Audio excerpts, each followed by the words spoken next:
Chapter 11. Quiet please, no screaming. I knew if I was going to look after Flicker properly, I needed to know more about dragons and more about the dragon fruit tree. Once Mum and Dad were back and Grandad had left, I sat down at the laptop. Just to warn you here, computers and dragon poo really don't mix. I'd managed to clean the smelly stuff off before it ignited, but the heat must have fried the keyboard. I grimaced, closed the lid and headed downstairs to use Dad's work computer. But I found him staring at a blank screen, muttering things that it was a good job Lolly wasn't near enough to hear.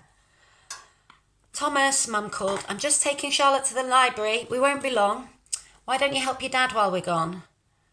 I looked at Dad's face, scrunched up in fury, and the screwdriver he was waving threateningly at the back of the laptop, and I backed away.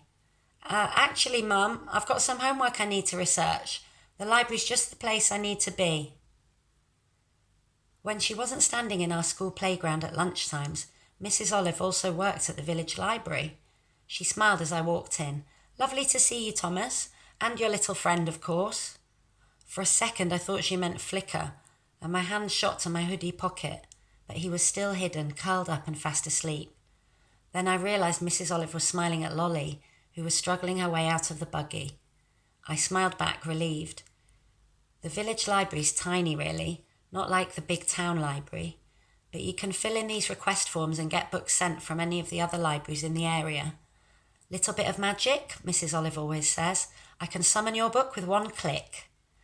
I got the feeling Mrs. Olive liked the idea that the world was a little bit of magic. "Me one dagon, me one dagon," Lolly gabbled as she tottered in behind, her hands reaching for me. Mum looked frazzled, which I guess is what walking half a mile with a demanding 2-year-old does to you. "What do you want now, Charlotte?" Mum said, feebly dangling a series of half-chewed toys, a biscuit and a carton of juice in front of her. Lolly started pulling at my pocket and I tried to push her hands away. "Me want a dagon," she insisted.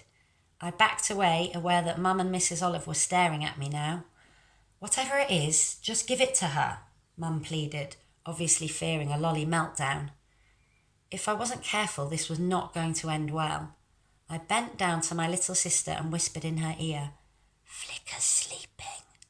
It was enough to make her let go of my pocket, but I could feel Flicker stirring at all the tugging, and when Lolly saw my pocket wriggle, she announced, "Me sing lullaby, please." Trying my best to smile sweetly at the adults, I took Lolly's hand and led her down to the far end of the library. Mrs. Olive's husband had made this kid-sized train you could sit in, with carriages full of picture books and cuddly toys. I settled Lolly on a cushion and lifted Flicker out of my pocket. He gave a little shudder, and his scales rippled, but he still looked half asleep as he lowered his head and tucked in his wings. Lolly grinned and clapped her hands.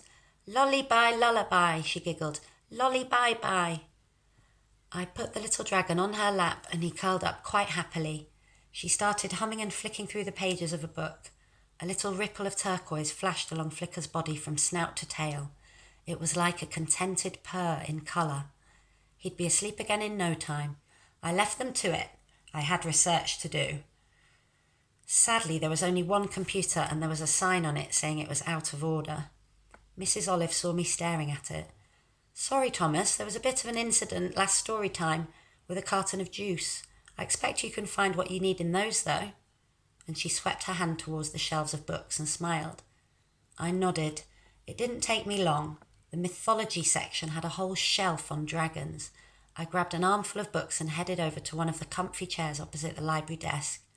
Mrs. Olive had roped Mum into helping her sort some new books, and I watched as they disappeared into the stockroom. I gave a quick glance down to the train, where Lolly was babbling away, her hand pointing to the pictures in the book, as if she was telling herself and Flicker the story. Then I curled up in the chair and leafed through the first book. It was all about different types of dragon. I never knew there were so many. Every country seemed to have its own particular type. Some were snake-like, with no wings, and others had 3 heads. In some places they were seen as terrible fire-breathing monsters, while in others they were actually believed to protect people.